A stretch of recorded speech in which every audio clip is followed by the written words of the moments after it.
Be happy with what you got. Because the owners of this country don't want that. I'm talking about the real owners now. The real owners, the big wealthy business interests that control things and make all the important decisions.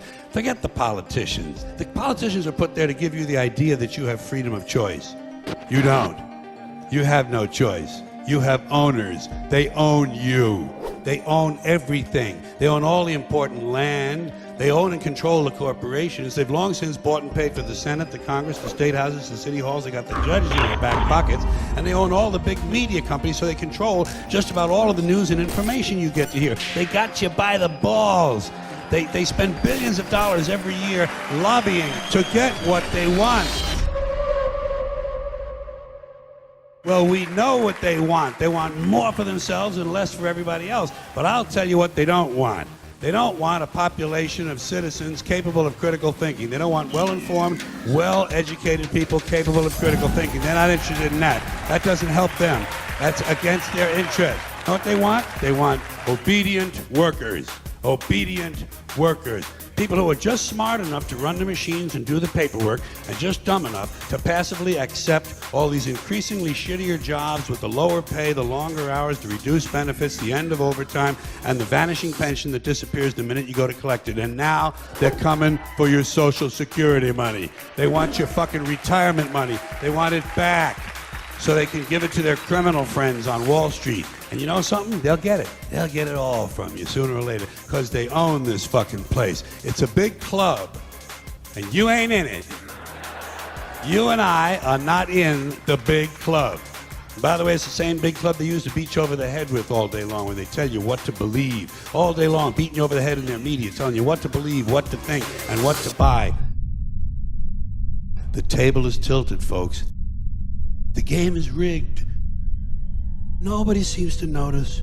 Nobody seems to care. Good, honest, hard-working people continue to elect these rich cocksuckers who don't give a fuck about them.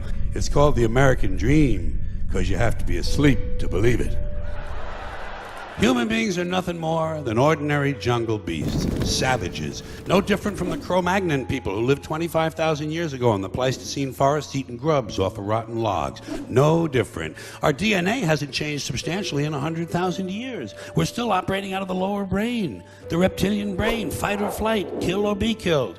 Now, we like to think we've evolved and advanced because we can build a computer, fly an airplane, travel underwater. We can write a sonnet, paint a painting, compose an opera. But you know something? We're barely out of the jungle on this planet. Barely out of the fucking jungle. What we are is semi-civilized beasts with baseball caps and automatic weapons. It just seems to me, that only a really low IQ population could have taken this beautiful continent, this magnificent American landscape that we inherited. Well, actually, we stole it from the Mexicans and the Indians, but hey, it was nice when we stole it.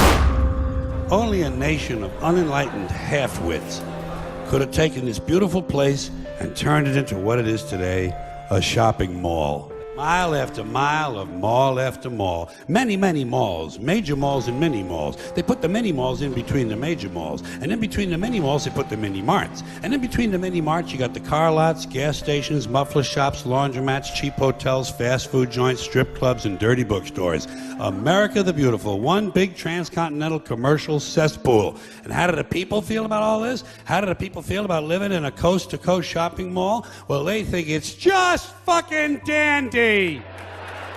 They think it is cool as can be because Americans love the mall. They love the mall. That's where they get to satisfy their two most prominent addictions at the same time, shopping and eating. We got to be the most interesting critters on the planet.